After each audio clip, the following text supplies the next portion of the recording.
자, 그러면 우리가 이어서 6월 모의고사 지문을 분석을 해보도록 합시다. 자, 지난 시간에 우리가 사회문화 지문은 분석을 했기 때문에 현재 남은 것은 바로 이 주제통합 지문, 그렇죠? 그리고 또 하나가 바로 그 과학 지문 관련된 내용들이 남았습니다. 자, 그러면 처음부터 한번 보도록 합시다. 자, 조선시대의 노비는 주인이 상속, 매매할 수 있는 물적 성격을 지녔지만, 자, 그래서 조선시대에 있었던 노비가 가지고 있는 성격에 대해서 얘기를 하고 있는데, 첫 번째 성격은 바로 뭐다? 주인이 상속, 매매할 수 있는 사람이 아닌 사실 물건의 성격을 가지고 있었다는 거죠. 알겠습니까? 실제로 이제 조선시대 노비라고 하는 건 그냥 재산의 일부였어요. 거의 사람 취급을 하지 않았습니다. 이게 그러니까 서양에서 얘기하는 노예와 좀 비슷한 개념이라고 볼 수 있어요. 그런데 그래도 조선시대 노비는 서양의 개념인 노예보다는 좀 더 나았던 부분이 있는데, 그것은 바로 뭐다? 두 번째는 재산권 및 소송권 등 자유와 권리도 부분적으로 인정을 받는 그런 모습을 보였다는 거죠. 실제로 그 세종대왕님 시절에, 그쵸? 그때 당시에 국가에서 정책적으로 했었던 것 중에 하나가 바로 뭐냐면, 여자 노비의 경우에는 임신을 하게 되면 3개월인가 6개월 정도의 그 출산 휴가를 줬어요. 그때 당시에는. 알겠죠? 그리고 남편이 되는 그 노비에게도 뭡니까? 똑같이 한 달에 이제 출산 휴가를 주는 그런 모습을 볼 수가 있어요. 어떻게 보면 현대보다도 더 나았던 그런 그 제도를 가지고 있었다는, 복지제도를 가지고 있었죠. 그래서 실제로 노비들에게도 여러 가지 권리라든지 이런 것들을 인정해주는 모습도 조선시대 노비들의 좀 독특한 모습이라고 볼 수가 있습니다. 자, 그러한 노비들이 조선 전기에 증가하던 노비의 수는 외란과 호란 이후 바로 임진왜란과 병자호란을 겪게 되면서 바로 뭐다? 노비수 감소의 일종의 원인이라고 볼 수가 있더라는 거죠. 그래서 감소 추세를 보였고, 여러 사정으로 양인과 노비의 신분 격차도 줄어들었다라는 거죠. 자, 실제로 임진왜란이 일어나게 되면서 그때 당시에 처음에는 이순신 장군이 그 바다에서 큰 승리를 거두기 전까지만 하더라도 우리나라가 거의 열세에 몰리는, 거의 한남 직전까지 몰리는 그런 상황에 빠지게 되죠. 그런 상황에서 국가에서 실제로 명령을 내립니다. 너희들이 외부의 목을 몇 부 이상 배워오게 되면은 너희들에게 평민 신분을, 양반 신분을 주겠다. 이런 식으로 신분 상승의 기회를 열어주게 됩니다. 알겠죠? 그리고 임진왜란과 병자호란이라고 하는 두 개의 전쟁을 거치면서 우리나라의 이제 국고라고 하죠. 그 국가에서 있는 일종의 돈이 전부 다 바닥이 나게 됩니다. 그러다 보니까 어떤 사업도 할 수가 없는 상황에 빠지게 되죠. 그 상황에서 또다시 국가가 생각해낸 방법 중에 하나가 바로 뭐냐면, 조선 후기에 이제 평민들 중에서도 농업이라든지 상업이라든지 공업이라든지 이런 걸 통해서 막대한 부를 축적하는 사람들이 등장을 하게 돼요. 그래서 그 사람들한테 공명첩이라고 해서 양반을 그 증명하는 증서인데 이름 부분이 비어 있는 거예요. 그래서 그 첩을 사서 자신의 이름을 집어넣으면 자기 가문이 양반 가문이 되는 이런 모습을 보여주게 된다. 그래서 결과적으로 이 임진왜란과 병자호란이라고 하는 것은 여기서는 지금 노비수 감소의 원인이라고 되어 있지만, 어떻게 보면 이것은 바로 뭐다?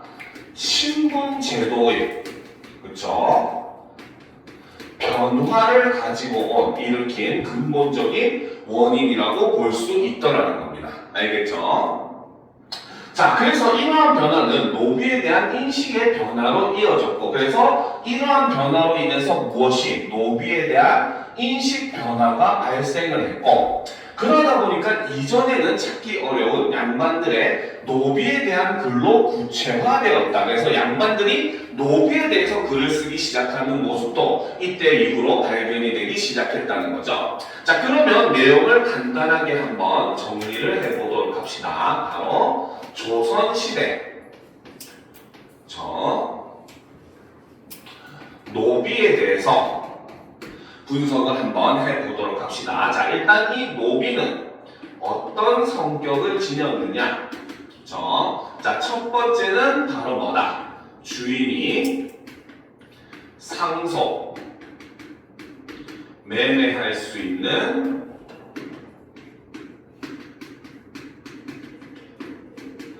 대상이었다는 거죠. 일종의 재산의 개념이었고 바로 물적 성격을 지니는 사람의 취급을 받지 못했던 그러한 존재라는 거죠. 하지만 반면에 아까 얘기했었던 바로 뭐다? 자유와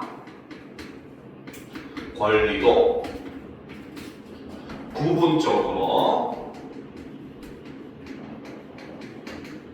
인정을 받는 이러한 점은 서양의 노예와는 좀 다른 개념이라고 볼 수 있다는 거죠. 자, 그러던 것이 바로 뭐다? 자, 인식 변화가 발생을 하게 되죠. 그렇죠? 무엇으로 인해서? 바로 외란과 호란 이후, 그렇죠? 노비수가 감소를 하게 됩니다. 알겠습니까? 자, 그래서 이러한 것을 통해서 인식 변화가 생기게 되더라는 거죠. 그래서 이렇게 노비에 대한 인식 변화가 발생을 하게 되고, 자, 그 발생한 것은 바로 뭐다? 양반들의, 그렇죠? 노비에 대한 글을 창작하는 이러한 모습에서 우리는 그런 모습을 확인을 할 수 있었다는 겁니다. 자, 그러면 어떤 식의 글들을 썼는지 한번 살펴보도록 합시다. 자, 양반들은 노비의 죽음을 애도하거나 행적을 기록한 여러 글을 통해 노비에 대한 다양한 시각을 표현하였다. 충성스러운 노비를 충이라는 성리학적 이념을 투사하여 칭송하였고, 노비를 작고 연약한 존재로 형성한 시선은 주인이 노비를 대하는 온정적 차원에 머물렀다. 그래서 노비라고 하는 거는 그래도 일단은 양반들은 기득권층이잖아요. 그렇죠? 그렇기 때문에 바로 뭐다? 그 노비의 권리라든지 이런 것들에 대한 내용은 아니고 그저 불쌍하게 보는 존재, 혹은 그래도 신분의 그 신분은 비록 낮지만 어느 정도 유교적 이념을 실천할 수 있는 존재, 이런 정도의 의미로서 바로 뭐다? 양반들이 노비를 바라보게 되었다는 거죠. 자, 노비의 의연한 행동과 의지를 강조하면서도 중요한 것은 바로 이 부분이죠. 노비의 불평등한 여건과 처지는 거론하지 않았다는 겁니다. 왜? 그들은 기득권층이기 때문에, 양반들은. 알겠죠? 여기에 대해서 거론을 하게 되면 바로 뭐다? 자신들의 기득권을 놓게 되는 상황이 발생할 수밖에 없잖아요. 그렇죠? 그러니까 당연히 이것에 대해서 거론하는 것을 꺼려할 수밖에 없었다는 거죠. 거기다가 비난한, 즉 가난한 주인을 위해 희생하는 노비의 애환에 관심을 두면서 노비에 대한 미안한 신경은 드러냈지만 핵심은 바로 뭐다? 신분 질서를 정면에서 문제 삼지는 역시 않는 모습을 보였다는 겁니다. 자, 그래서 이 부분은 뭐 중간에 있는 내용들은 그냥 내용만 알아두시면 되고, 제일 중요한 것은 바로 뭐다? 양반들의 노비에 대한 글이 창작이 되었는데 결과적으로 바로 뭐다? 노비의 불평등한 여건이라든지 등한 여건이라든지 혹은 신분 질서에 대한 내용은 나타나지 않는 이러한 모습을 볼 수 있었고, 이것은 당시 양반 계층들의 일종의 의식적 한계라고 볼 수가 있더라는 겁니다. 알겠습니까? 자, 그런데 이제 이러한 양반들과는 다른 시각을 가진 양반이 등장을 하게 되죠. 자, 이러한 양반들의 시각과 달리 실학자 이근, 그쵸? 자, 다른 각도에서 노비 문제에 접근하였다. 그는 인간의 힘으로 어찌할 수 없는 천명, 천체의 운행에 따라 기륭을 점치는 영역인 성명, 시세에 따라 인간의 힘이 참여하는 조명으로 운명을 나누었다. 자, 이익이 바라봤을 때 운명은 세 가지로 분류를 할 수가 있다는 거죠. 첫 번째는 바로 천명.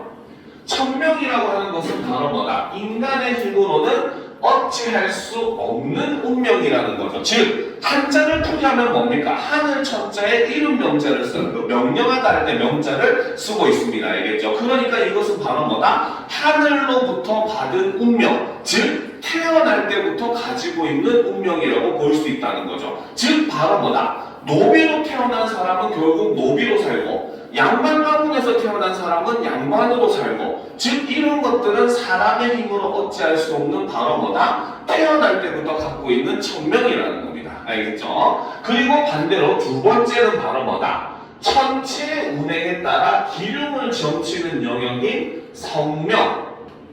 이것은 바로 뭐다? 사람이 살아가면서 그 사람이 의도하든 의도하지 않았든 겪게 되는 일들, 그렇죠? 이런 것들 중에 우리가 실제로 아무도 예상하지 못하는 일들을 겪는 경우도 많아요, 그렇죠? 대표적으로 몇 년 전만 하더라도 코로나라고 하는 게 우리 세상을 이렇게 파괴할 줄 몰랐잖아요, 그렇죠? 근데도 우리는 갑자기 그 코로나로 인해서 전 세계가 거의 마비가 되는 그런 상황에 빠지게 되는 거예요. 이런 것들이 바로 뭐다? 살아가면서 일종의 바로 뭐다? 그 사람의 운수라든지 이런 것들로 인해서 결정이 되는 것이고, 이것은 성명이라고 봤다는 거죠. 알겠죠? 그리고 이제 마지막이 바로 뭐다? 시세에 따라 인간의 힘이 참여할 수 있는 것이 바로 세 번째 조명.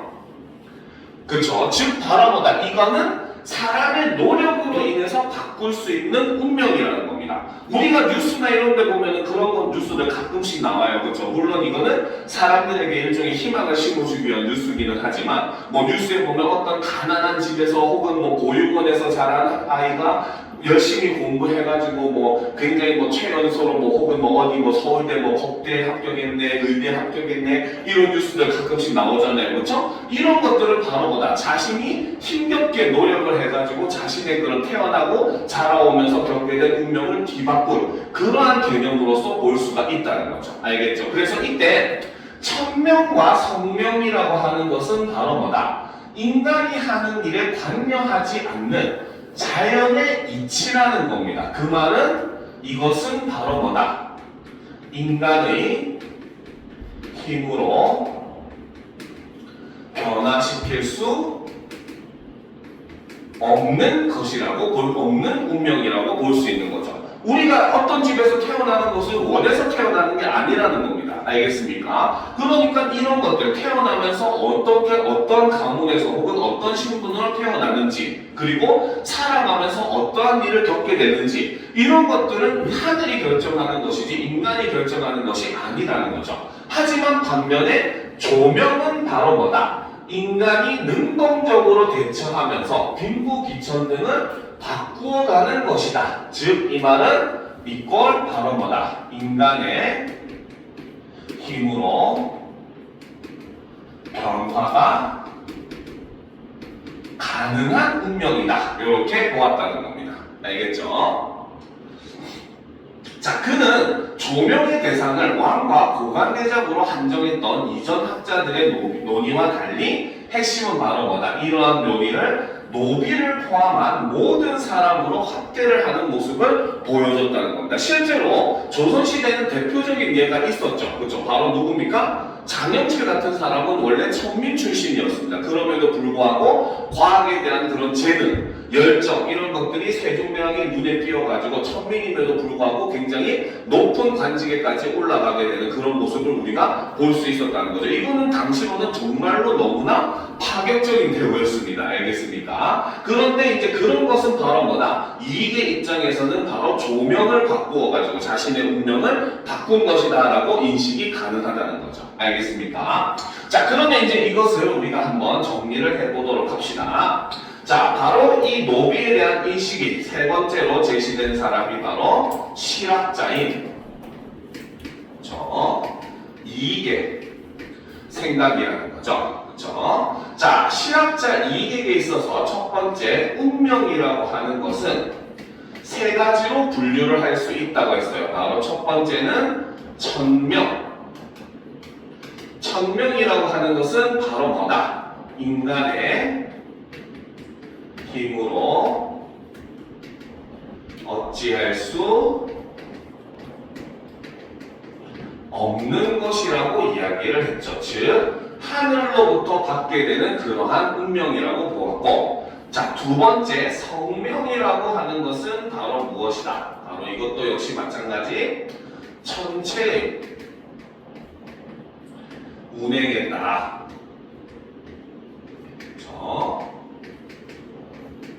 기흉을 점치는 것, 즉 나에게 복이 오는지 화가 오는지 이런 것들도 운명으로 정해져 있는 것이다 라고 보는 입장이라는 거죠. 그리고 이제 마지막이 바로 조명. 조명이라고 하는 것은 바로 뭐다? 시세에 따라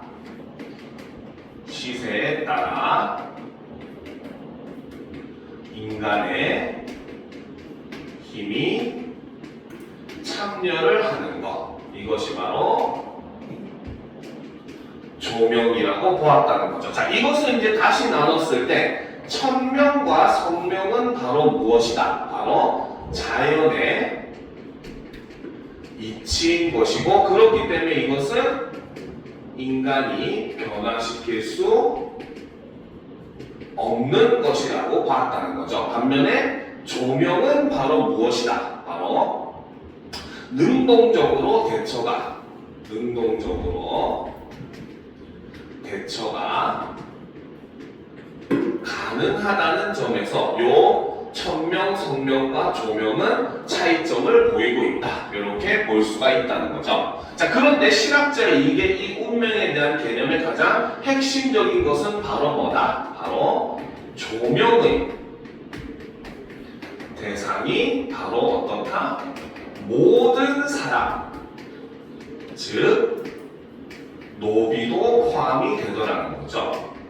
그래서 노비를 포함한 모든 사람으로 확대했다는 점은 이 기존 사상가들과는 굉장히 다른 그런 인식을 보여주는 장면이라고 볼 수 있습니다. 알겠습니까? 실제로 우리가 문학 작품에서 이제 정약용 같은 사람들이 탐관오리들에 의해서 고통받는 백성들의 모습을 굉장히 문학으로 많이 그리거든요. 근데 그러한 작품들을 보게 되면 대다수가 바로 연민의 감정을 많이 보여주고 있어요. 알겠습니까? 그러면서 그 과정에서 그냥 탐관오리를 버려야 된다, 요 정도의 의미 정도만 담고 있지 신분제 자체를 바꿔야 된다라고 하는 그런 의미로서는 얘기하지 않습니다. 왜? 정약용도 결국은 양반이었기 때문에 그런 모습을 잘 보여주는 게, 정약용은 실제로 조선의 시를 지어야 된다 해서 우리만의 시풍을 추구하거든요. 그럼에도 불구하고 그 사람은 태어나서 죽을 때까지 한 번도 한글을 써본 적이 없는 사람입니다. 알겠습니까? 그래서 이런 것들이 양반의식의 한계였는데 실학자의 이익은 그런 모습에서 좀 벗어난 그런 모습을 보여주었다는 거죠.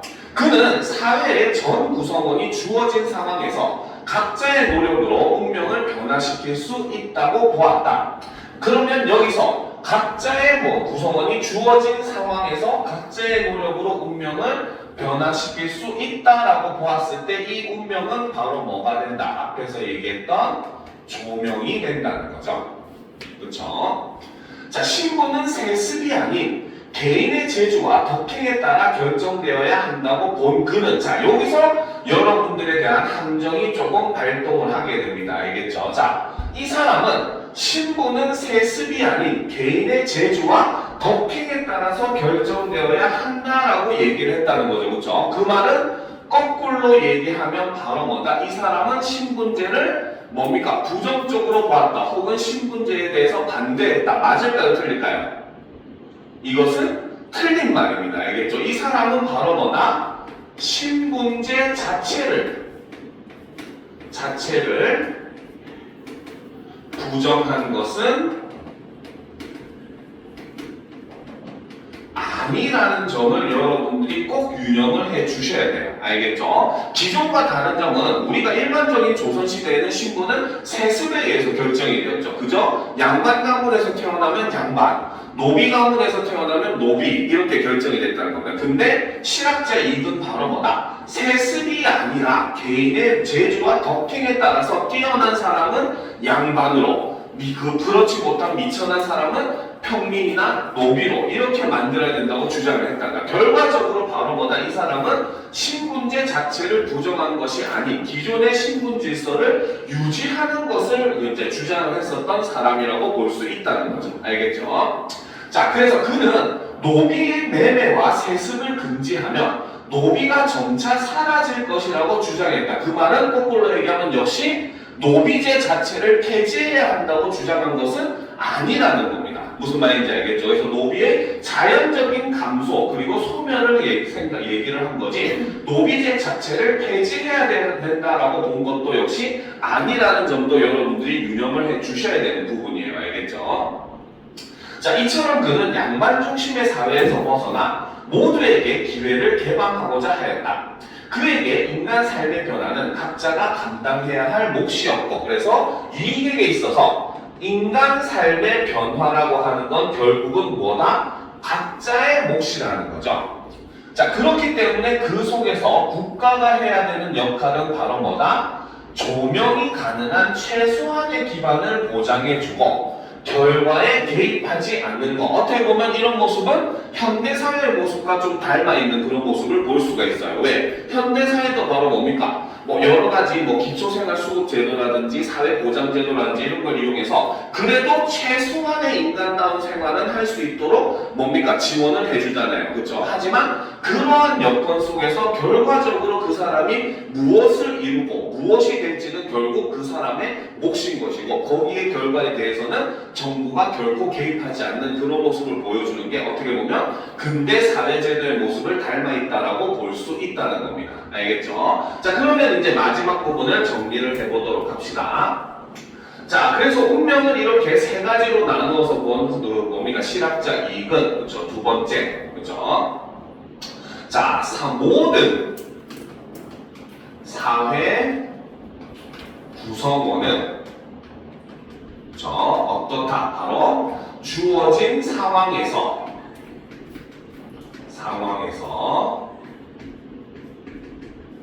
각자의 노력으로 운명을 여기서 말하는 운명은 아까 얘기했던 조명이죠. 그래서 운명을 변화시킬 수 있다.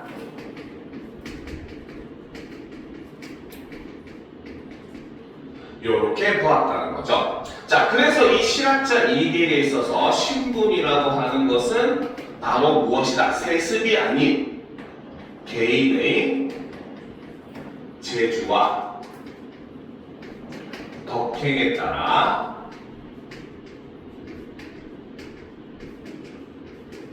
결정이 되어야 한다. 이렇게 주장을 했고, 그렇죠? 자, 그렇기 때문에 이러한 과정에서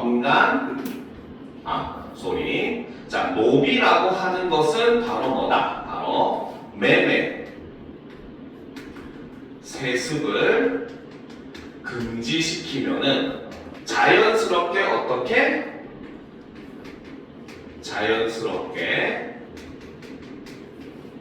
소멸하게 될 것이다. 이렇게 얘기를 했다는 거죠. 자, 그러니까 이 부분의 핵심은 아까 얘기했듯이 바로 뭐다? 신분제라든지 노비제 자체를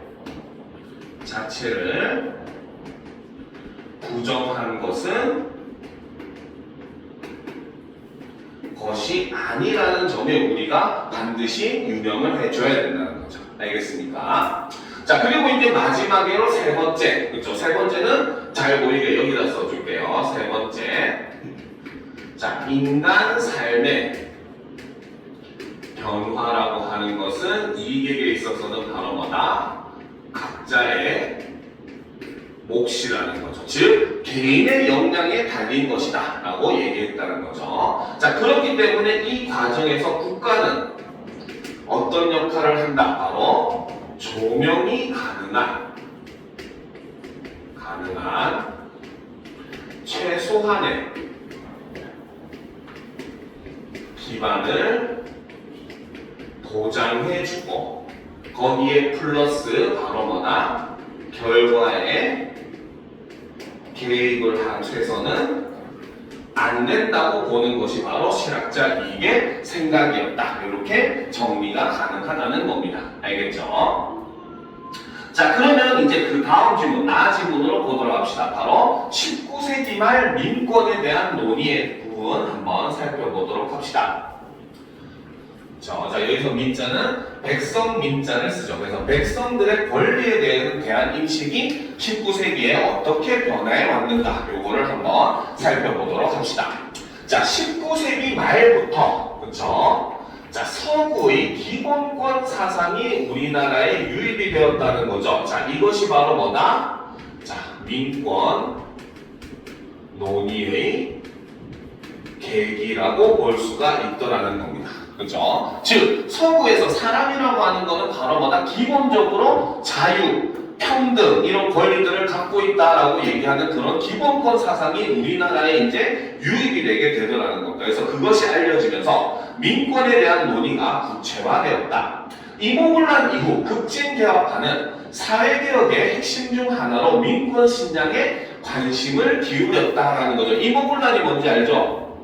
설마 모릅니까? 이모군란이 뭡니까? 바로 신식군대에 대한 그 차별적 대우, 굉장히 신식군대만 우대해주는 그런 차별적 대우에 반발해서 구식군인들이 일으킨 반란이 바로 이모군란이었죠. 그렇죠? 그래서 이 이모군란 이후에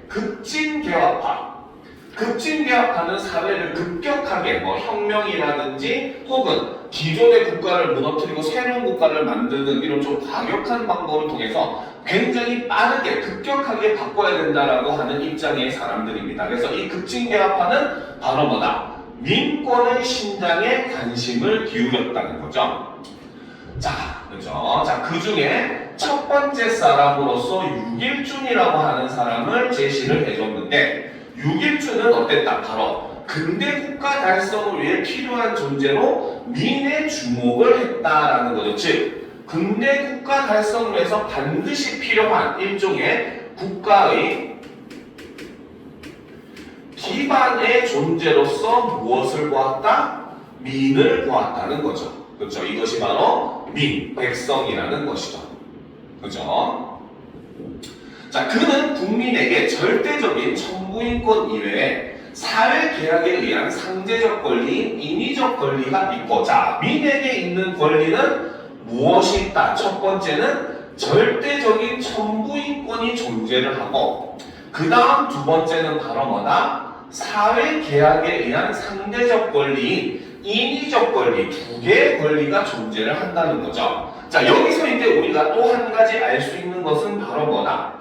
여기서 지금 육일준이라고 하는 사람은 민에게 두 번째 권리로서 사회계약에 의한 상대적 권리가 존재를 한다고 했었죠. 그렇죠? 그 말은 육일준은 어떤 사상을 갖고 있었던 사람이다. 바로 사회계약론자의 성격을 가지고 있는 인물이었다라고 볼 수 있다는 거죠. 자, 여기서 사회계약론이라고 하는 것은 바로 뭐냐? 국가라고 하는 것은 기존에는 바로 뭡니까? 왕이라고 하는 존재는 세습되는 것이고 하늘이 내리는 존재로 생각을 했어요. 알겠죠? 그리고 백성들은 당연히 그 왕이 돌봐야 될 자식과 같은 그런 존재로 인식을 했습니다. 알겠죠? 일종의 부모 자식, 하늘에 의해서 결정되는 그런 관계로 인식을 했다는 거죠. 그런데 육일주는 일종의 서구의 사회계약론을 받아들였다고 볼 수 있습니다. 그래서 사회계약론은 국가라고 하는 것은 그 통치자와 피통치자 사이의 계약에 의해서 성립되는 것이 국가라고 보는 입장인 거죠. 그래서 피통치자는 바로 뭐다? 자신이 누려야 될 자유나 권리의 일부를 희생을 하는 대신에 무엇을 보장받는다? 바로 자신의 재산이라든지 안전을 보장받을 수 있다는 거죠. 반면에 통치자는 바로 뭐다? 그 피통치자들의 자유와 권리의 일부를 자신이 가져와서 누리는 대신에 반면에 어떤 의무를 가진다? 그 피통치자들을 지켜줘야 된다는 의무를 가진다라고 보는 이런 사회계약에 의해서 만들어지는 것이 국가다라고 보는 것이 사회계약론의 관점이라는 거죠. 알겠습니까? 자, 그렇기 때문에 이런 것들은 계약에 의해서 만들어진 인위적 권리라는 거죠. 그래서 두 권리를 실질적으로 보장하려면 무엇이 중요하다? 근대적인 법률의 제정과 시행이 필수적이라고 역설하였다. 역설법 아니에요. 강조하였다는 뜻입니다. 알겠습니까? 자, 하지만 그에게 민은, 그렇죠, 동시에 무지한 존재였다는 거죠. 자, 그렇기 때문에 지금 바로 보다 육일주는 민에 대해서 굉장히 상반된 두 가지 시각을 가지고 있습니다. 하나는 바로 보다 근대적 국가 성립을 위해 반드시 필요한 존재지만 또 한편으로는 바로 뭐다? 굉장히 무지한 존재라는 거죠. 자, 그렇기 때문에 바로 뭐다? 교육받지 않으면 사회 혼란을 초래할 수 있는 존재로 간주되었다는 겁니다. 알겠습니까? 자, 그렇기 때문에 이 말은 거꾸로 얘기하면 바로 뭐다? 6.1주는 민에 대한, 그렇죠? 바로 민에 대한 교육의 필요성을 주장을 했다. 반드시 그들을 교육해야 된다라고 주장했다라는 것과 같은 의미라고 볼 수 있다는 겁니다. 알겠습니까? 즉, 민은 교육받지 않으면 사회 혼란을 초래할 수 있는 존재라는 거. 그 말을 거꾸로 얘기하면 얘네들을 교육해야 사회 혼란이 일어나지 않는다. 그로 교육은 반드시 필요하다라는 개념으로 이어질 수가 있더라는 거죠. 알겠습니까? 자, 그러면 일단 우리가 6.1준의 생각을 한번 정리를, 6.1준의 생각까지 정리를 한번 해보도록 합시다. 자, 바로 민권에 대한 그런 논의를 한번 보도록 합시다. 자, 일단 이 민권에 대한 논의가 생기게 된 배경은 아까 얘기했듯이 19세기 말 서구의 기본권 사상이 우리나라에 유입되면서 이 논의가 발생을 하게 되었다는 거죠. 자, 이 민권에 대한 논의 첫 번째로서 바로 급진개화파의 생각을 제시하고 있는데 이들은 바로 뭐다? 민권 신장에 관심을 주는 이런 모습을 볼 수가 있더라는 겁니다. 알겠죠? 자, 그 급진개화파의 첫 번째 인물로 제시된 게 바로 6.1준이라고 하는 사람이었다는 거죠. 자, 이 6.1준에게 있어서 바로 뭐다? 민이라고 하는 존재는 상반된 이미지로 볼 수 있는데, 자, 첫 번째는 바로 뭐다? 근대 국가 달성을 위한 필수적인 존재이다. 일종의 바로 뭐다? 국가의 기본이 되는 존재가 바로 민이라고 보았다는 거죠. 자, 하지만 한편으로는 바로 뭐다? 민은 무지한 그러한 존재라는 거죠. 그렇기 때문에 바로 뭐다? 교육받지 않으면 사회 혼란은 초래한다. 이렇게 보았다는 거죠. 실제로 근데 뭐 이때 당시 입장으로 보면 어느 정도 수긍은 할 수 있어요. 왜? 이때 당시에 평민들에게는 교육의 기회 자체가 없었기 때문에 자신들이 어떤 상황인지 이런 것들을 제대로 인지하지를 못했다는 겁니다. 그러니까 어떻게 보면 굉장히 뭡니까? 자신들의 그런 기본적인 욕구 이런 것들에 더 민감하지 사회적인 문제라든지 자신들의 인권적인 문제라든지 이런 것들에 대해서는 둔감할 수밖에 없었다는 거죠. 그렇죠? 그리고 그들이 결국 뭐 혁명이나 이런 걸 일으켰을 때 결국 선택하는 방법은 대부분이 이제 좀 폭력적인 그런 방법을 선택을 하는 모습을 보였기 때문에 6.1준의 입장에서는 그렇게 인정을 할 수도 있다는 겁니다. 그렇죠? 그런데 아까도 얘기했듯이 교육받지 않으면이라고 한다는 것은 거꾸로 얘기하면 오히려 바로 뭐다? 그렇기 때문에 교육의 필요성을 강조했다, 주장했다라고 우리는 볼 수 있다는 거죠. 그렇죠? 자, 그리고 이제 이 민의 권리에 대한 내용을 보게 되면 민에게는 바로 뭐다? 천구인권이죠. 그렇죠? 이것은 절대적인 것이죠. 하지만 여기에 플러스 바로 뭐다? 사회 계약에 의한 그렇죠? 인위적 권리도 역시 함께 존재를 한다고 해 있었죠. 자, 그렇기 때문에 이러한 권리의 보장을 위해서는 반드시 무엇이 필요하다? 바로 근대적인 법률의 제정과 시행이 반드시 뒤따라야지만 이런 민의 그런 뭡니까 권리를 보호할 수가 있다. 이렇게 주장을 했다는 거죠.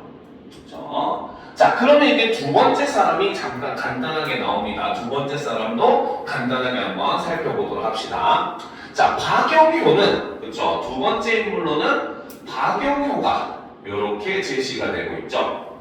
자, 박영효는 민권이 보장되지 않으면 국권도 위태롭다고 보았다. 그 말은 바로 뭐다? 박영효에게 있어서 민권이 이꼴 무엇이다? 국권이다. 그렇죠? 즉 바로 뭐다? 국권의 기초가 역시 민권이라고 보는 것이고, 이러한 생각은 위에 있었던 유길준의 생각과 비슷한 공통적인 면모라고 볼 수 있더라는 겁니다. 알겠죠? 자, 그리고 민의 자유와 권리는 법을 통해서만 존재 가능하고, 자, 민의 자유와 권리는 법을 통해서만 존재가 가능하다는 거죠. 이러한 점은 더더군다나 바로 뭐다? 앞에 있었던 유길준의 생각과 동통된 모습이라고 볼 수 있다는 거죠. 다만 차이점은 바로 뭐다? 법을 지킬 때만 보호받을 수 있다. 요거는 바로 뭐다? 유길준의 생각보다는 좀 더 나아가, 유길준의 생각과는 좀 다른 부분이라고 우리가 볼 수가 있더라는 겁니다. 알겠죠? 유길준은 법의 제정에 초점을 맞췄다면은 박영호는 법의 제정도 중요하지만 그에 못지않게 바로 뭐다? 법을 지키는 것도 중요하다라고 보았다는 거죠. 알겠습니까? 자, 그러면 여기까지는 다 썼죠? 그렇죠? 자, 그러면 두 번째 사람으로서 바로 박영효를 한번 간단하게 정리를 해보도록 합시다. 두 번째, 박영효. 그렇죠? 자, 이 박영효도 그렇죠? 바로 첫 번째, 민권의 보장이 결과적으로 무엇을 가지고 온다? 국권의 보장으로 가져올 수 있다는 거죠. 그렇죠? 그러니까 국권의 기초가 되는 것이 바로 결국 민권이라고 보았다는 겁니다. 자, 그랬을 때 이 그 뭡니까? 박영효는 그렇죠? 민의 자유와 권리라고 하는 것은 어떻다? 바로 법을 통해서만 존재한다는 거죠. 서만 존재한다고 보았고, 이런 점은 유길준과 공통점이죠. 하지만 거기에 플러스 바로 뭐다? 법을 지킬 때만 보호받을 수 있다.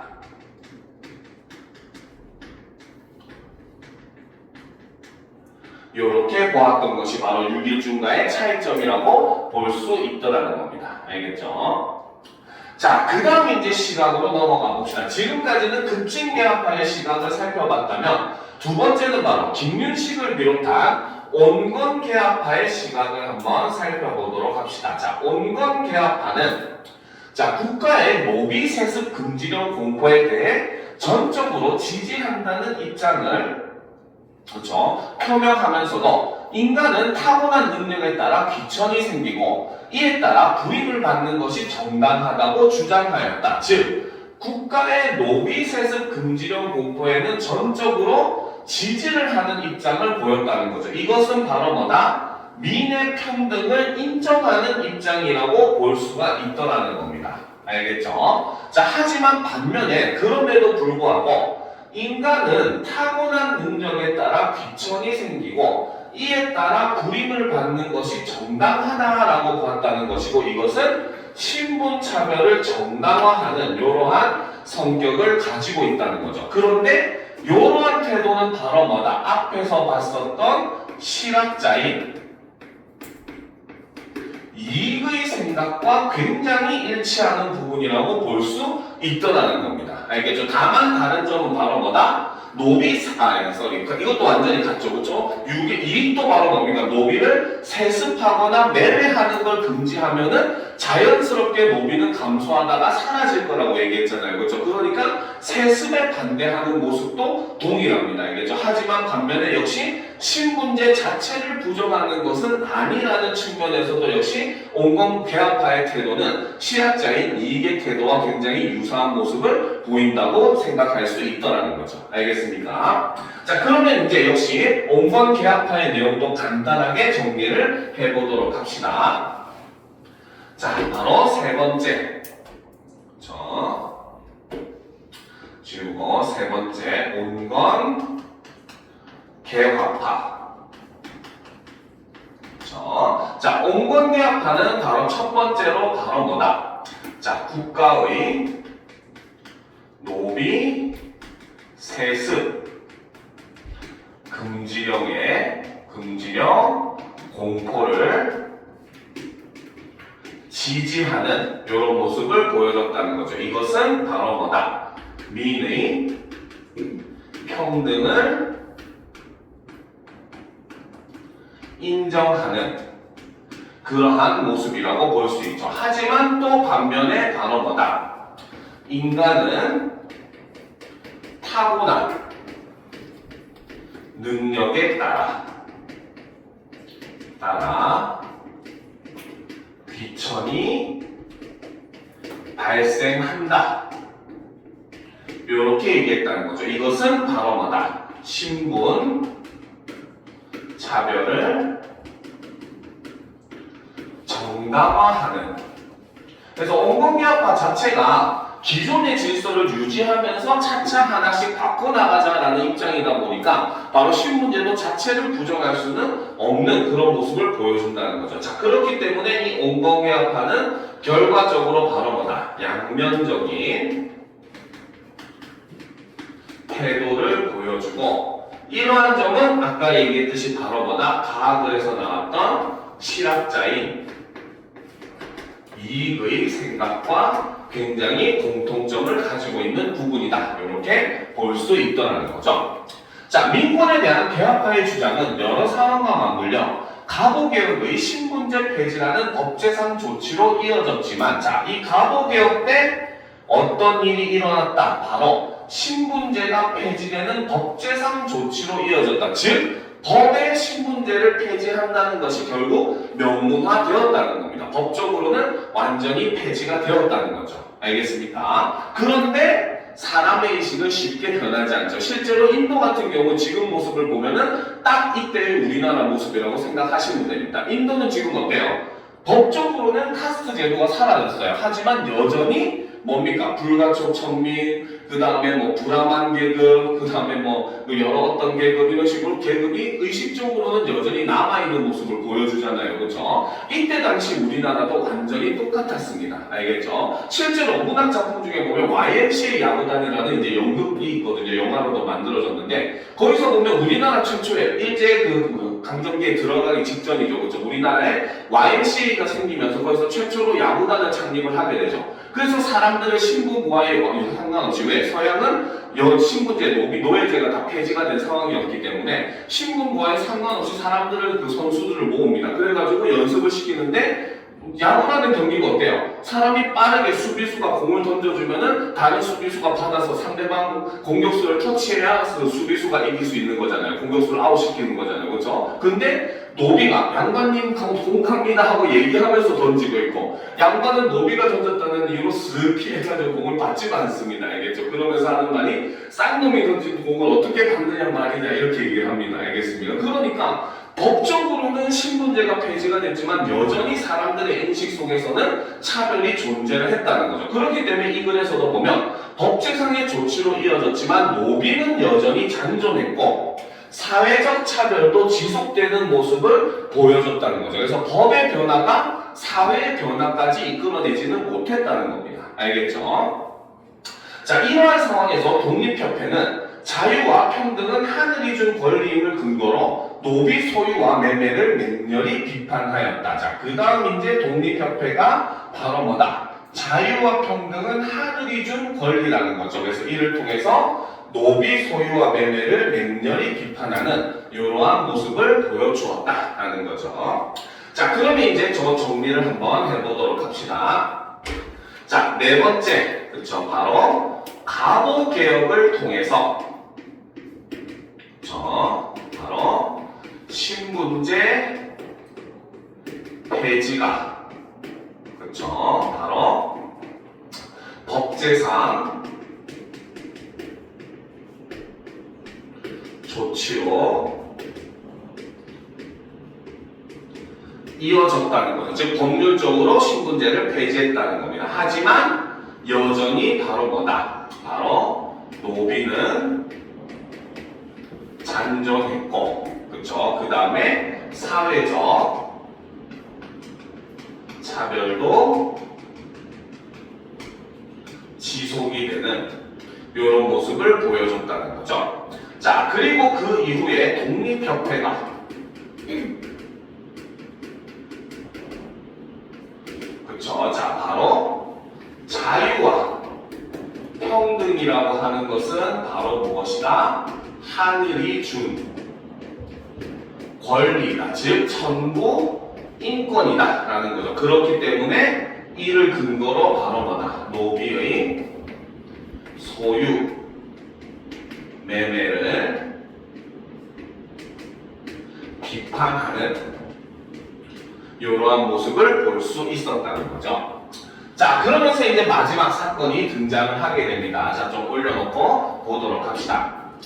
자, 일제강점기에도 신분차별이 이어지는 가운데 차별받던 백정들, 백정이 바로 뭡니까? 동물들을 잡아서 판매하는, 고기를 판매하는 직업을 백정이라고 했어요. 그렇죠? 그런데 이 백정은 살생을 한다는 이유로 거의 조선시대에는 인간 이하의 취급을 받습니다. 알겠죠? 미스터 선샤인 드라마 본 사람이 있는지 모르겠는데 그 드라마에서도 보면은 바로 뭡니까? 유연석이 일본으로 건너가기 전에 조선에 있었을 때 백정의 집에서 태어난 아이였죠. 그렇죠? 그러다 보니까 부모님이 인간 이하의 대접을 받게 되고 그로 인해서 이제 바로 뭐다? 결국은 바로 엄마가 그 자신을 겁탈하던 그 양반을 죽이게 되고 그래서 이제 자식을 살리기 위해서 도망 보냈다가 그 자식이 일본에 가서 사무라이가 돼서 돌아와서 복수를 하는 그런 장면이 처음 초반에 나옵니다. 알겠죠? 그런 것들, 바로 백정들은 이때 당시에 거의 인간 이하의 취급을 받았고 그 정도가 어느 정도였냐면 노비들도 백정들을 차별했어요. 자신들보다 더 낮은 사람들로 취급을 했습니다. 인도로 치면 거의 불가촉 천민과 같은 그러한 신세였어요. 알겠죠?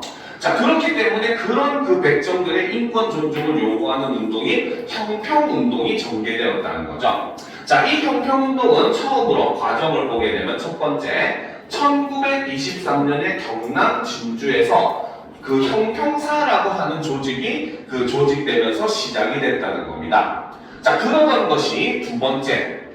자, 백정들 중에서도 그래도 고기 팔아서 돈을 많이 모았던 사람들이 존재를 하더라는 거죠. 그러니까 경제적 부를 쌓은 백정들과 사회운동가들이 결합하면서 운동이 본격화되었고, 자, 그리고 이후에 세 번째로 바로 뭐다? 이 운동이 대중의 호응을 이끌면서 전국적인 운동으로 발전을 하게 되더라는 거죠.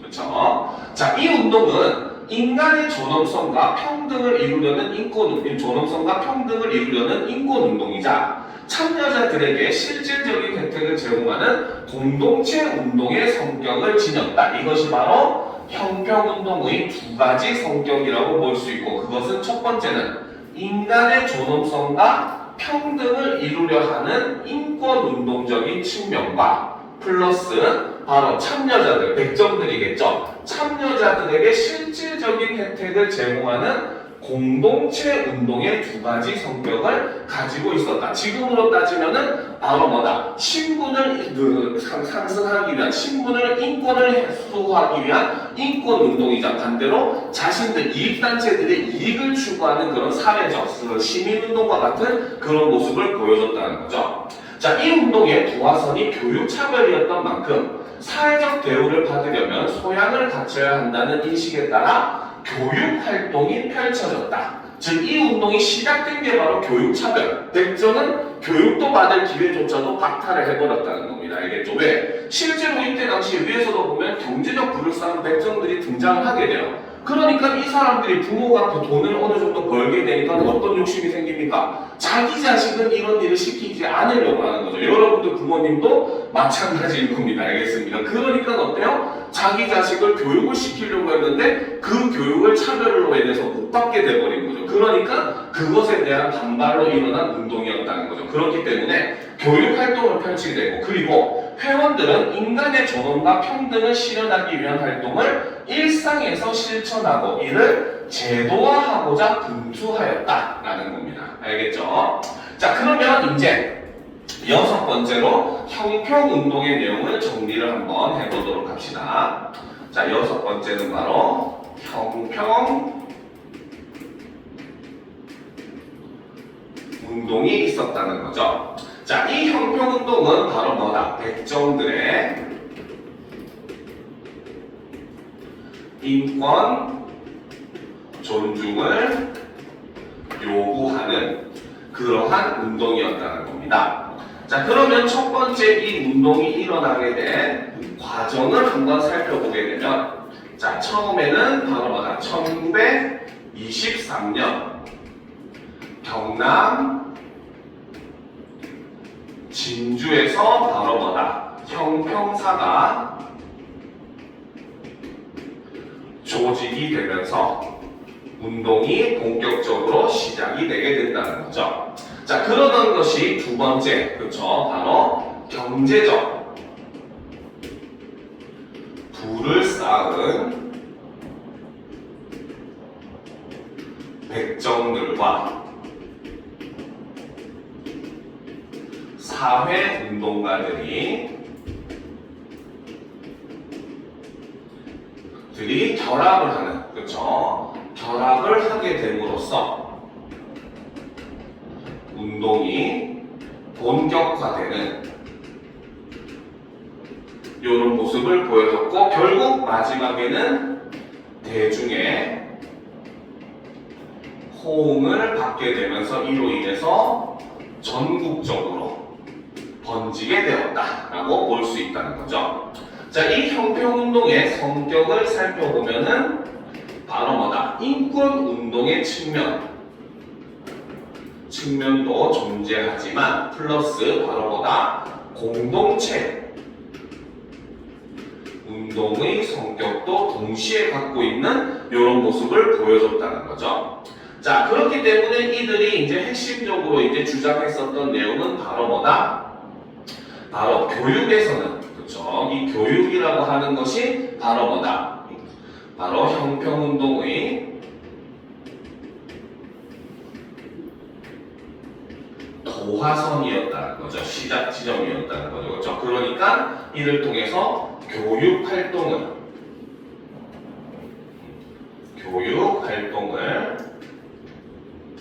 실시를 했고, 자, 네 번째, 자, 이것을 생활 속에 실천을 통해서 무엇을 추구했다? 바로 제도화를 추구했던 이런 모습을 보여줬다는 거죠.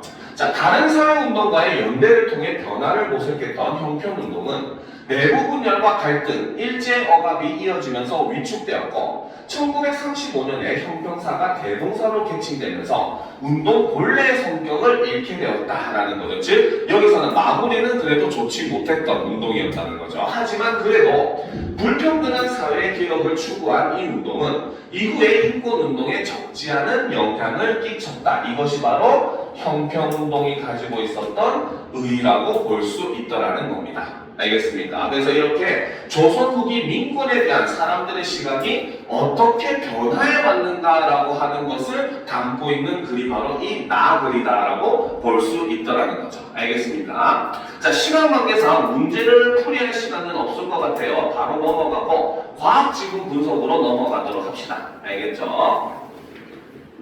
왜요? 왜? 시간이 벌써 다 되나요? 너무 빨리 지나가는 거 맞죠? 아닌가? 나만 그렇게 느끼는 건가요? 자, 그러면 두 번째, 라플라스식의 원리와 적용 사례. 자, 이것도 우리가 다 정리하기에는 조금 시간이 없기 때문에 선생님이 핵심적인 내용만 이제 정리를 해보면서 그림으로서도 설명을 해주겠습니다. 알겠죠? 자, 보도록 합시다. 우리는 물방울, 비눗방울, 기포 등이 구의 형태를 취하고 있는 것을 볼 수 있다. 그래서 물방울 같은 경우에 이렇게 동그랗게 생기고 이렇게 마치 공처럼 이렇게 있는 모습들을 볼 수가 있잖아요. 그렇죠? 이것이 구의 형태를 취한다는 거죠. 자, 이때 이 구형이라고 하는 것은 바로 뭐다? 바로 동일한 부피에서 표면적이 최소인 형태가 바로 구형의 의미라는 겁니다. 알겠죠? 자, 이때 이것은 액체 분자 간의 인력으로 발생하는 표면 장력의 작용 때문에, 그렇죠? 이것 때문에 바로 무엇이다? 구형이 발생을 하게 된다는 거죠. 자, 우리가 뭡니까? 책상 위에다가 물방울을 떨어뜨리면 물방울이 이렇게 볼록하게 있는 이런 모습을 확인을 할 수 있어요. 그렇죠? 그것이 바로 뭐다? 여기 있는 표면에 있는 물 분자들이 서로 잡아당기는 힘이 존재를 하더라는 겁니다. 그러니까 서로가 이렇게 꽉 붙잡고 있으니까 이것이 팍 터지는 게 아니라 이런 동그란 모양을 유지할 수 있다는 거죠. 즉 구형도 역시 마찬가지라는 거죠. 구형도 보면은 이 표면에 액체 분자가 존재하고 이 분자 사이에 서로를 향해서 잡아당기는 이런 힘이 발생을 하더라는 거죠. 그러니까 그 힘에 의해서 동그란 모양을 유지한다라고 볼 수 있고, 바로 이때 이 서로 당기는 이 힘이 바로 무엇이다? 표면 장력이다. 이렇게 볼 수 있더라는 겁니다. 알겠죠? 이해가 됩니까? 그죠? 자, 액체 방울에서 방울의 외부 압력과 표면 장력으로 인한 압력의 합이 내부 압력과 균형을 이룰 때 방울은 그 크기를 유지한다. 자, 방울이 크기를 유지하기 위한 조건이 바로 무엇이다? 방울 외부의 압력과 표면 장력으로 인한 압력의 합이 무엇과 같을 때? 내부 압력과 균형을 이룰 때 크기를 유지한다는 겁니다. 자, 그러면 물방울이 이렇게 있다고 봅시다. 한쪽 면에. 그렇죠? 자, 물방울의 한 가운데에서 바깥으로 밀어내는 힘이 바로 뭐다? 내부 압력이라고 볼 수가 있더라는 거죠. 자, 이랬을 때 이 내부 압력은 바로 뭐다?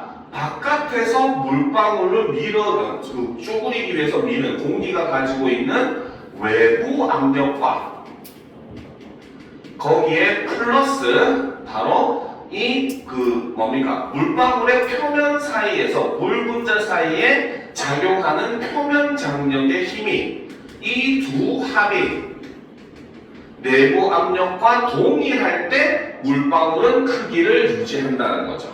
알겠습니까? 자, 그래서 구형 크기 유지라고 하는 것은 바로 뭐다? 외부 압력 더하기 표면 장력이 무엇과 같을 때? 내부 압력과 같을 때, 이때 구형은 크기를 유지한다는 거죠. 그러면 우리는 뭡니까? 이 양식을 통해서 알 수가 있어요. 바로 뭡니까? 내부 압력은 무조건 뭡니까? 외부 압력보다 클 수밖에 없다는 거죠. 알겠습니까? 이 두 개가 균형을 이룰 때 얘는 이 두 개의 합으로 이루어졌기 때문에 얘는 이것과 비교를 하든 이것과 비교를 하든 두 개보다는 클 수밖에 없다고 생각을 하는 게 맞는 말이 되는 거죠. 무슨 말인지 알겠죠? 이해가 됩니까? 그렇죠? 자, 그러면 이제 계속 보도록 합시다. 자, 이때 내부 압력은 액체 방울을 팽창시키는 힘으로 작용하고, 그렇죠? 내부 압력은 바깥으로 밀어내는 힘이기 때문에 풍선을 자꾸 부풀리게 하는 역할을 한다는 거죠. 그런데 반면에 외부 압력과 표면 장력은, 외부 압력은 누르는 힘, 표면 장력은 더 못 가게 서로 당기는 힘이니까 이 두 개는 바로 뭐다? 액체 방울을 수축시키는 힘으로 작용을 한다는 겁니다. 그래서 이들 간의 관계는 라플라스식으로 표현을 할 수 있다는 거죠. 자, 이 식에 따르면 여러분들 이거 조심하세요. 과학 지문에서 이렇게 말로써 그 공식을 설명했다? 당연히 공식은 옆에다 적어두시는 게 나중에 문제 풀 때 훨씬 도움이 됩니다. 알겠죠? 자, 그럼 라플라스식에 따르면 어떻게? 액체 방울의 내부 압력과 외부 압력의 차이는 구형의 액체 방울에서 표면 장력에 정비례한다. 자, 그러면 라플라스식. 자, 첫 번째를 보게 되면은 내부 압력에서 외부 압력을 뺀 값은 자 위에서 했었던 설명에 따르면 이거는 이꼴 뭐랑 같다? 표면 장력과 같다는 계산식이 나오잖아요. 그렇죠? 그러니까 얘도 역시 라플라스식도 어떻게? 표면 장력에 정비례한다. 이렇게 본다는 거죠. 알겠습니까? 자 그리고 두 번째 액체 방울의 반지름에 반비례한대요. 그 말은 바로 뭐다? 두 번째 내부 압력 마이너스 외부 압력은 무엇에 반비례한다? 액체 방울의 반지름에 반비례한대요. 그러면 반비례는 어떻게? 바로 부형의 반지름 분의 1에 비례한다. 이런 개념으로 우리가 공식을 만들 수가 있더라는 겁니다. 알겠습니까? 이것이 바로 두 가지 라플라스식이라는 거죠. 알겠죠? 포켓몬 아니에요. 그죠? 자, 보도록 합시다. 자, 라플라스식은 사람이 호흡할 때 폐포에 작용하는 압력과 표면 장력 사이의 관계를 설명할 때도 유용하다. 폐포에는 그 내부의 압력과 인체 외부 공기의 압력의 차이로 인해 공기가 드나든다. 이는 공기가 압력이 높은 곳에서 낮은 곳으로 이동하기 때문이다. 그렇죠? 즉 바로 뭐다? 우리가 숨을 들이쉴 때는 어때요? 폐포가 커지게 되겠죠. 그렇죠? 그럼 폐포가 커지려면 어떻게 돼야 됩니까? 내부 압력이 증가해야 되고 첫 번째로. 그리고 두 번째로는 외부 압력이나 표면 장력이 어떻게 줄어들어야 된다는 거죠. 그렇죠? 이 두 가지가 동시에 일어나야지 우리는 숨을 들이쉴 수 있습니다. 반대로 내쉴 때는 어떻게 돼요? 외부에서 하는 외부 압력과 표면 장력은 강해져야 되고 내부 압력은 줄어들어야 폐포가 수축을 하면서 공기가 밖으로 이산화탄소가 밖으로 빠져나오겠죠. 그렇죠? 바로 그걸 얘기하는 겁니다. 알겠죠? 자, 그렇기 때문에 폐포를 둘러싸고 있는 액체층의 표면 장력은 폐포를 수축하게 하는 압력으로 작용한다. 그런데 지질과 단백질로 구성된 계면 활성제, 그렇죠? 자, 이것은 바로 뭐다? 분비가 되게 되면 어떻게? 액체층의 표면 장력을 낮춘다는 거죠. 그 말은 이꼴 바로 폐포의 외부 압력을 낮추는 역할을 하고 이를 통해서 바로 뭐다? 폐포의 크기가 증가할 수 있는 이러한 결과를 가지고 올 수 있다는 거죠. 자, 이에 따라서 폐포의 확장이 쉬워진다. 라플라스식은 두 기포가 합쳐지는 경우를 이해하는 데에도 도움이 된다.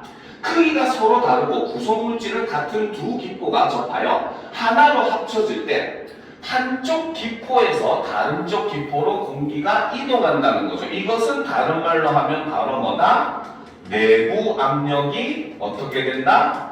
공기가 더 들어갔으면 증가를 할 수밖에 없다는 거죠. 알겠습니까? 그러니까 이 결과로 두 기포가 합쳐져 기존의 기포보다 더 큰 하나의 기포가 만들어지는 이유가 바로 뭐야? 팽창하려는 힘이 더 생겼으니까 그것이 균형을 이루는 크기까지 팽창을 하게 되고 그 지점에 도달하게 되면 더 이상 팽창하지 않고 그 형태를 유지한다라고 볼 수 있다는 거죠. 알겠습니까? 자, 그러면 이제 실제로 이 글이 설명하고자 하는 건 그 다음이죠. 핵심적인 내용은 그 다음에 있습니다. 자, 실생활에서 라플라스식과 관련된 사례로 잉크젯 프린터를 들 수 있다. 그렇죠? 잉크젯 프린터를 사례로 들고 있다는 거죠. 자, 잉크젯 프린트에서는 분사장치의 노즐을 통해 잉크가 분사된다. 이때 분사된 잉크는 공기 중에서 방울의 형태가 되며 이 잉크 방울은 종이에 도달한다. 라플라스식에서 알 수 있듯이 이때의 구형의 잉크 방울에서도 내부 압력은 외부 압력보다 높다라는 거예요. 그렇죠? 즉 결국 바로 뭐다? 노즐의 크기란지는 라플라스식을 이용해가지고 내가 분사해야 되는 잉크 방울의 크기를 조절할 수 있고 그 조절을 통해가지고 어떻게 우리가 필요로 하는 그림이라든지 글귀라든지 이런 문서를 인쇄할 수 있는 프린터의 기능을 할 수 있게 만들어준다는 거죠. 자, 구형의 잉크방울이 형성되는 것만으로 인쇄가 제대로 이루어지는 것은 아니다. 잉크방울이 노즐에서 나와서 목표 지점에 얼마나 안정적으로 도착하는지 정도는 온의 소르의 수로 표현을 할 수가 있다는 거죠. 자, 이때 온의 소르의 수는 잉크의 점도, 표면 장력, 밀도와 잉크젯 프린트의 노즐 지름에 의해서 결정된다. 자, 이때 점도라고 하는 것은 끈적거림의 정도를 말하면 액체가 끈적끈적할수록 점도가 크다. 그러니까 꿀과 같이 끈적한 것들은 점도가 높다고 볼 수 있고, 반면에 물처럼 거의 점도가 없는 것들은 점도가 낮다고 볼 수 있다는 거죠. 알겠죠? 자, 이때 온의 소르개수는 잉크의 점도가 클수록 크고, 자, 그러면 자, 온의 소르개 수라고 하는 것은 첫 번째로 바로 뭐다? 온의 소르개 수는 바로 액체의 점도와 비례하는 모습을 보여준다는 거죠. 그렇죠? 또 반면에 잉크의 표면 장력, 잉크의 밀도, 노즐의 지름 이 세 개 값에 곱씩 클수록 작다는 거죠. 자, 그러면 반대로 온의 소르개 수는 수라고 하는 것은 무엇에 비례한다? 바로 잉크의 액체의 표면 장력 곱하기 밀도 곱하기 바로 뭐다? 노즐 반지름, 노즐 지름 이것에 반비례한다고 했으니까 분의 1에 그쵸? 비례하는 모습을 보여준다는 거죠. 자, 온의 소르개수는 잉크의 점도가 클수록 크고 잉크의 이거 했죠. 자, 이서 더 작다. 따라서 이러한 요인들을 알맞게 조절함으로써 안정적인 인쇄가 가능하다라는 거죠.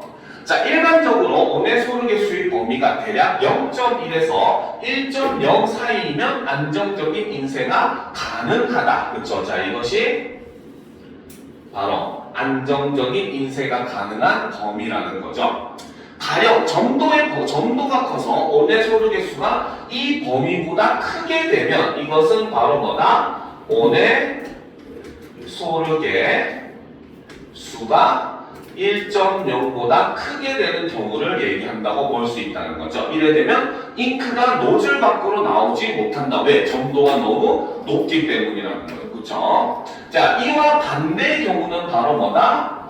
온의 소르개 수가 무엇보다 작을 때 0.1보다 작을 때가 되겠죠. 이때는 수많은 위성 잉크 방울이 생겨서 원치 않는 오염이 발생한다. 너무 막 분사가 되어버린다는 거죠. 알겠죠? 그래서 온의 소르개수에 영향을 주는 네 요인에 의해 온의 소르개수가 결정되면 이로부터 안정적인 인쇄 가능 정도를 파악할 수가 있다라는 거죠. 그래서 이런 라플라스식과 온의 소르개수를 이용해가지고 구형을 조절하고 그를 통해 잉크젯 프린터의 원리를 살펴본 글이 바로 이 과학 지문이라고 볼 수 있다는 거죠. 자, 여기까지 우리 6모까지 분석을 마무리를 하게 됐습니다. 알겠죠? 오늘 한 것 중에 혹시 궁금한 거 있습니까?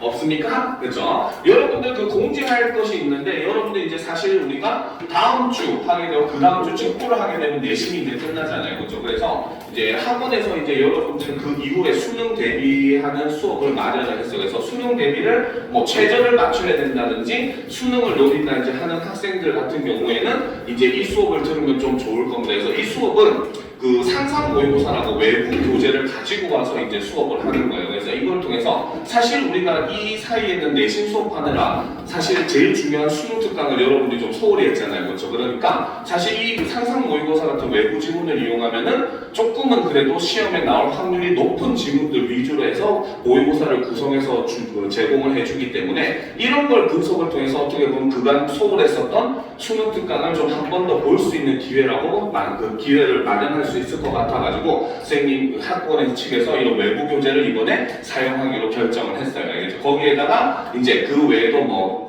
그 사관학교 문제라든지 이런 것들을 이용해가지고 보다 좀 더 고난이도 문제를 풀면서 여러분들이 현재 하고 있는 것들을 조금 더 쉽게 느낄 수 있도록 그래서 그를 통해서 그 등급을 최소 한 등급 이상은 좀 상승시킬 수 있는 이런 방식을 추구하기 위해서 이렇게 수업을 하려고 예상을 하고 있기 때문에 만약에 이 수업을 이제 듣겠다 싶은 학생들은 부모님하고 집에서 상의를 한 다음에 꼭 내일까지는 문자를 주셔야 돼요. 왜냐면은 외부 교재를 이거는 가져다 쓰는 거기 때문에 미리 발주를 해야 됩니다. 그래서 만약에 지금 또 신청 안 하면은 100% 추가하고 싶어도 할 수가 없어요. 외부 교재 자체를 더 이상 추가로 지금 우리에게 주질 않기 때문에, 알겠죠? 그렇기 때문에 요거 같은 경우는 꼭 내일까지 부모님과 상의를 해서 선생님한테 문자를 주도록 합시다. 알겠죠? 자, 오늘은 여기까지 합시다. 다들 고생하셨습니다.